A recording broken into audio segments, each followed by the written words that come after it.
Good morning, everybody. Well, today in my theater channel, science fiction movies is considered theater. And there are many great ones out there in science fiction. For example, there's The Time Machine, Star Trek, Star Wars, and the list just goes on and on and on with different science fiction movies. And what science fiction is really movies has something that really unlikely will ever happen. One is time travel, which I've always been fascinating, and going back into the past, going into the future. Aliens is another one. Space movies is another one. I mean, the list just goes on and on and on, you actually count aliens. I mean, this is all part of theater science fiction. Some famous authors, for example, is Rod Serling. H.G. Wells is another famous author for science fiction theater. And it is part of theater.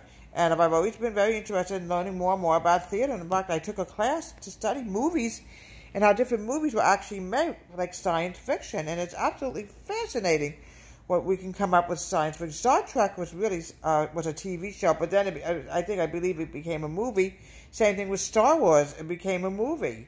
Star Wars. It was absolutely fascinating. Time Machine was a movie about a man who traveled, my goodness, thousands and thousands of years into the future from the 1800s. He created the Time Machine.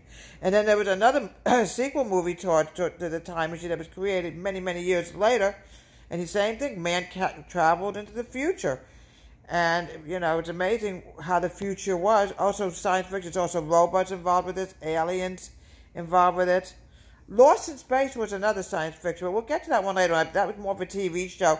But Lost in Space also created a movie about a family that went out into space to look for a planet called Alpha Centauri. This is just an example here.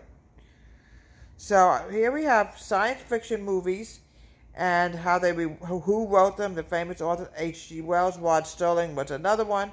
Deborah H. Theater, have a great day.